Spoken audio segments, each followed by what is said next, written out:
News 18 India. और केंद्रीय मंत्री प्रहलाद जोशी ने कहा है कि कांग्रेस और आरजेडी के भ्रष्टाचार से नीतीश कुमार बेहद दुखी है। आरजेडी और कांग्रेस पार्टी जो है, आरजेडी और कांग्रेस पार्टी ये भ्रष्टाचारियों का पार्टी है, ये जो परिवारवाद का पार्टी है, ये सिर्फ और सिर्फ अपने परिवार के लिए, अपने फैमिली के लिए लड़ने वाली पार्टी है। कुल जनता के दुख को, जनता का जो कठिनाइयाँ है, जनता का जो समस्या है, उससे ये आरजेडी और कांग्रेस को कुछ लेना देना नहीं है। ये परम भ्रष्ट और परिवारवाद का पार्टी है।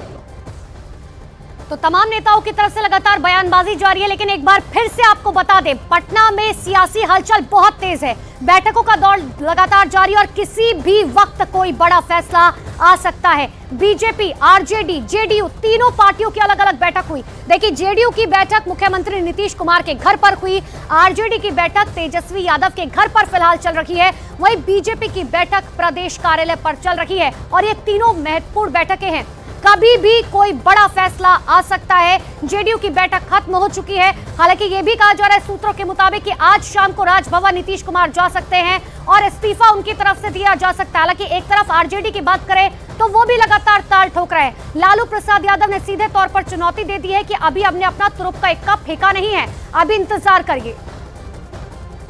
तो आरजेडी के नेता नीतीश कुमार पर आग बबूला है। आरजेडी नेता विनोद जायसवाल ने तो नीतीश को खूब खरी खोटी सुनाई है और यहां तक कह दिया कि बार बार पलटी मारना किसी को शोभा नहीं देता है। बार बार सरकार में गलत डिसीजन लेना, पलटी मारना, ये किसी भी मायने में शोभा नहीं देता। जेडीयू के विधायकों का मुसीबत आएगा या आरजेडी का? जेडीयू का मुसीबत है।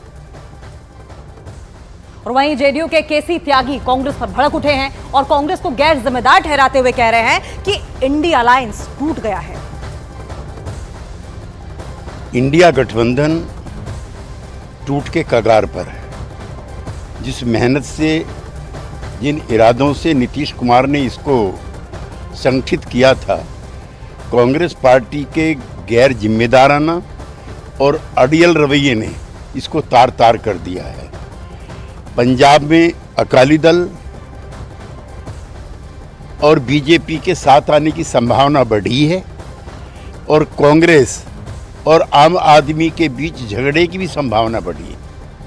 तो वही कांग्रेस के नेता जयराम रमेश ने बहुत बड़ा दावा किया है। जयराम रमेश ने कहा कि कांग्रेस अध्यक्ष मल्लिकार्जुन खड़गे ने नीतीश कुमार से 2 से 3 बार बात करने की कोशिश की, लेकिन बात नहीं हो पाई। हालांकि उन्होंने ये भी दावा किया कि नीतीश कुमार की तरफ से कॉल बैक आया, लेकिन तब खड़गे किसी सभा को संबोधित कर रहे थे।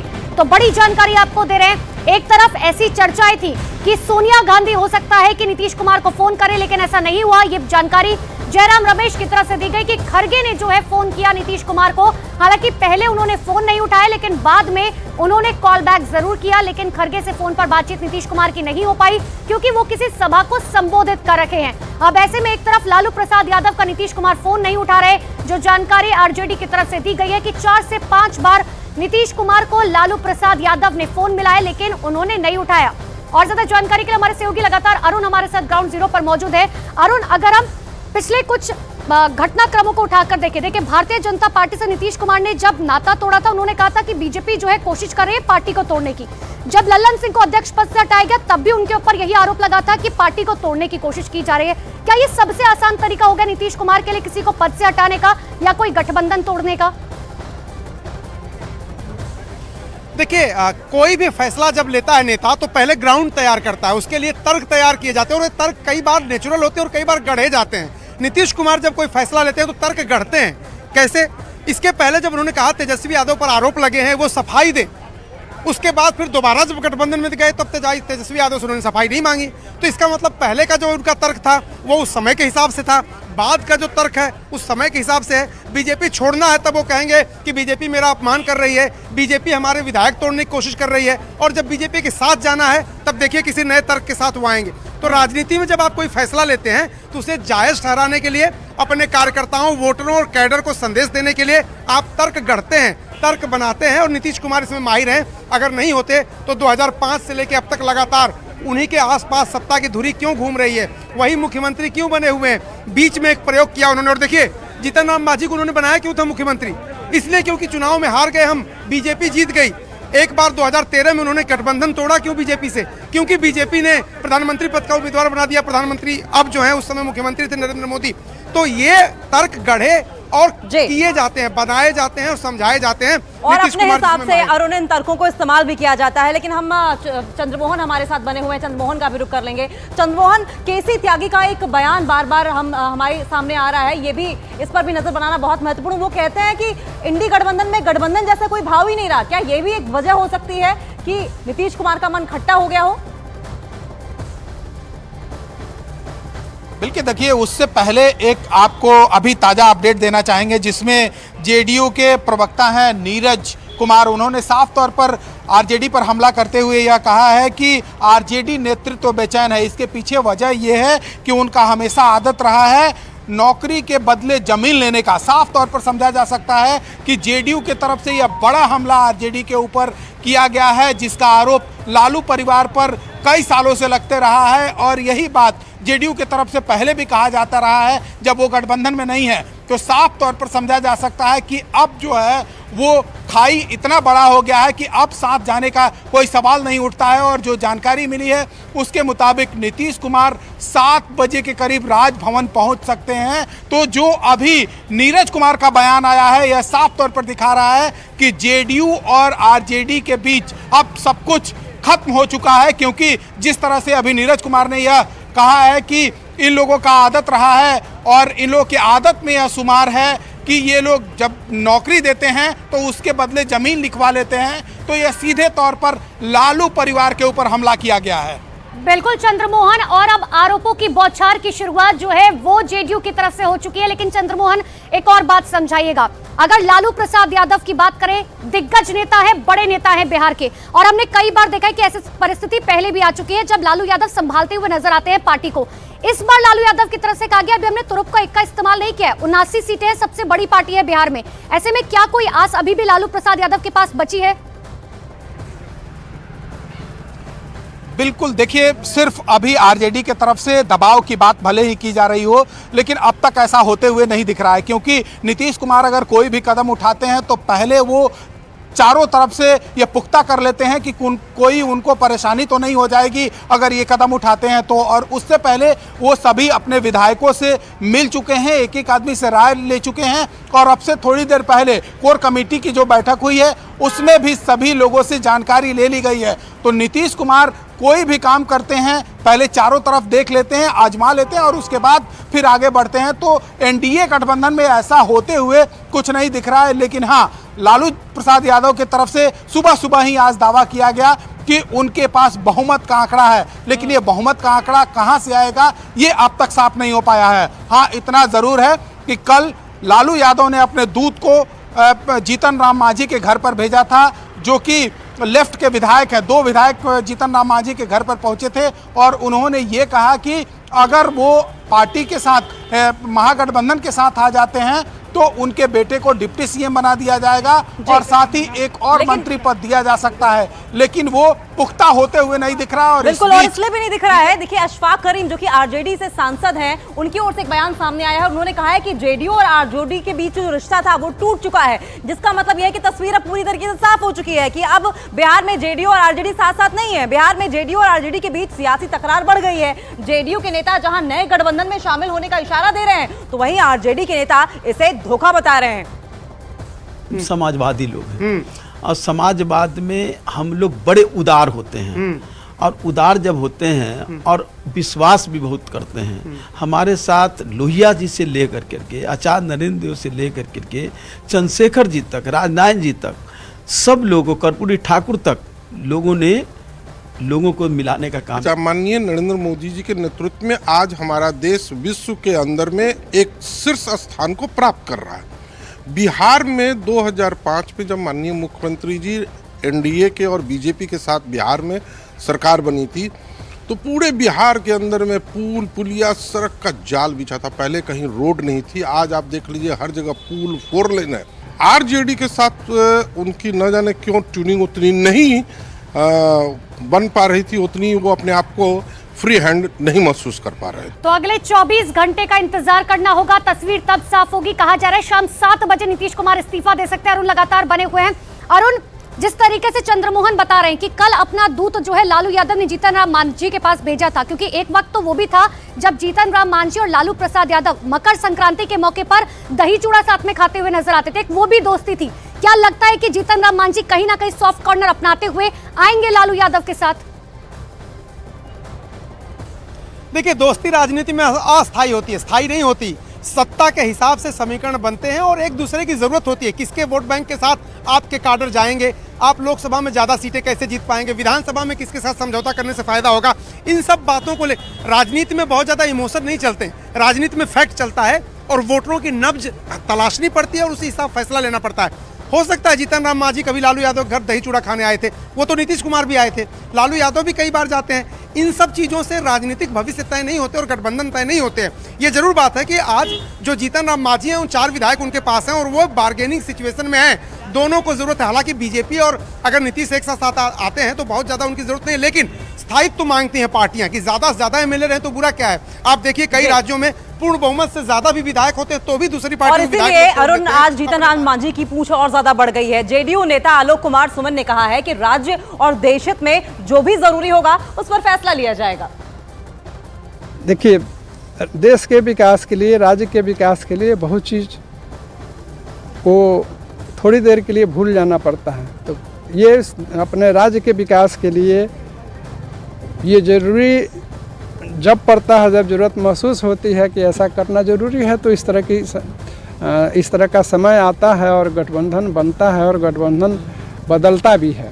लेकिन मैं अभी नहीं आपको कह रहा हूँ कि गठबंधन बदल रहा है, ये हमारा शीर्ष नेतृत्व तय करेगा।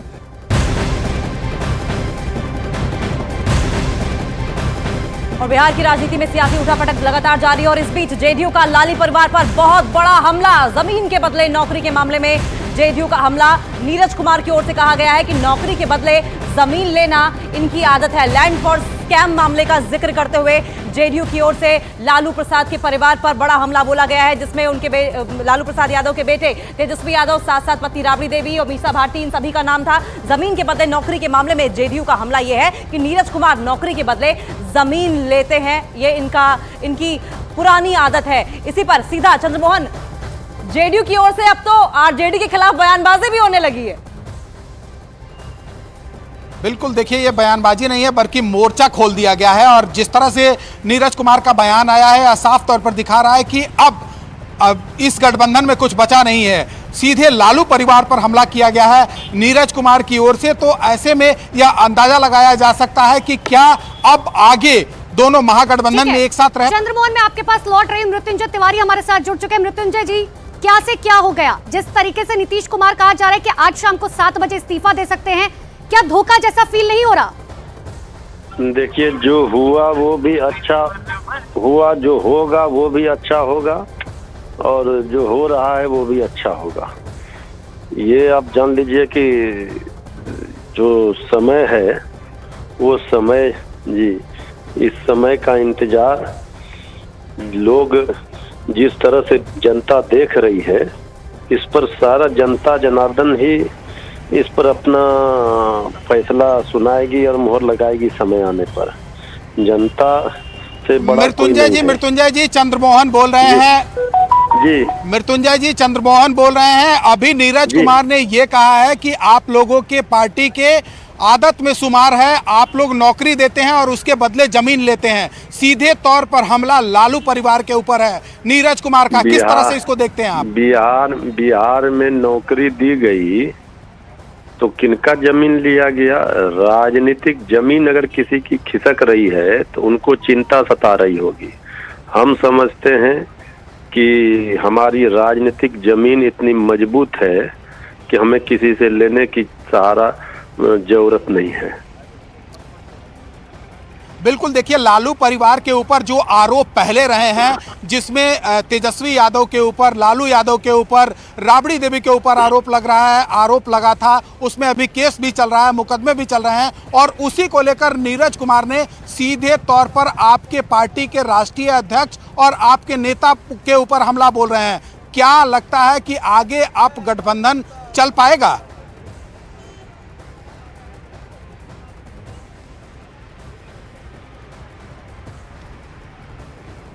मृत्युंजय जी, आवाज पहुंच पा रही है आप तक?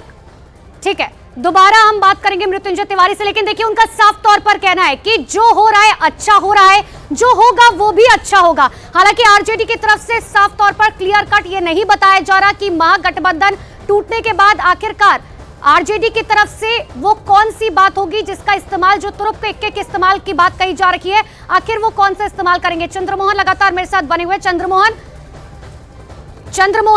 मृत्युंजय तिवारी से आपने महागठबंधन के टूटने की बात कही, हालांकि उस वक्त तक उनका फोन कट गया था, लेकिन मैं आपके पास लौटूंगी। चंद्रमोहन, मैं आपके पास लौटूंगी। एक बार दर्शकों को जरूर सुना देते हैं नीरज कुमार का वो बयान जिसमें वो लालू परिवार पर सीधे सीधे हमला बोल रहे हैं, सुनिए।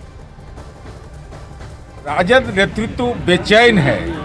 बेचैनी का कारण साफ है कि चूंकि इन लोगों की आदत में शुमार रहा है नौकरी के बदले जमीन लेने का, तो 2,15,000 शिक्षकों की बहाली जो तय सीमा में माननीय नीतीश कुमार जी के नेतृत्व में हुआ, जिसमें न पदस्थापन में चल पाया न नौकरी देने में चल पाया, तो स्वाभाविक है अनर्गल प्रलाप कर रहे हैं। अनर्गल प्रलाप पर रोक लगाइए, वरना अंजाम इसका राजनीति में बेहतर नहीं होगा।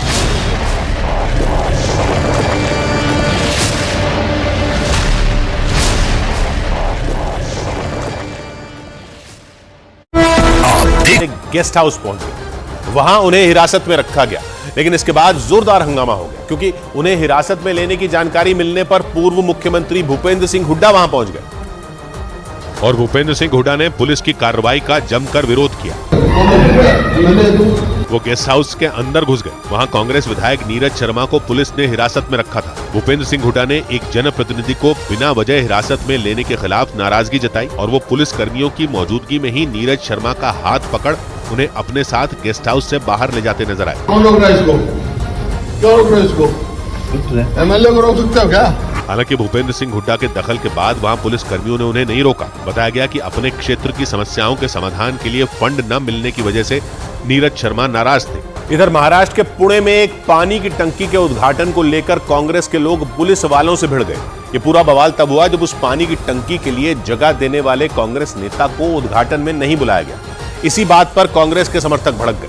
इसके बाद विरोध जताने के लिए बड़ी संख्या में कांग्रेस के कार्यकर्ता उद्घाटन समारोह में पहुंच गए और जैसे ही पुलिस के लोगों ने उन्हें आगे जाने से रोका, वो लोग उनसे ही भिड़ गए। कुछ लोग तो पुलिस वालों के साथ हाथापाई पर उतर आए। इस पूरी घटना का जो वीडियो सामने आया उसमें कांग्रेस कार्यकर्ताओं की भीड़ पुलिस वालों के साथ बहस करती दिखाई दी। उनमें एक आदमी तो पुलिस के एक अधिकारी को उंगली दिखाकर उन पर भड़कता नजर आया। इस दौरान वहां मौजूद अधिकारी उन लोगों को समझाने की कोशिश करते रहे, उनसे हंगामा रोकने और वहां से लौटने की अपील भी की गई, लेकिन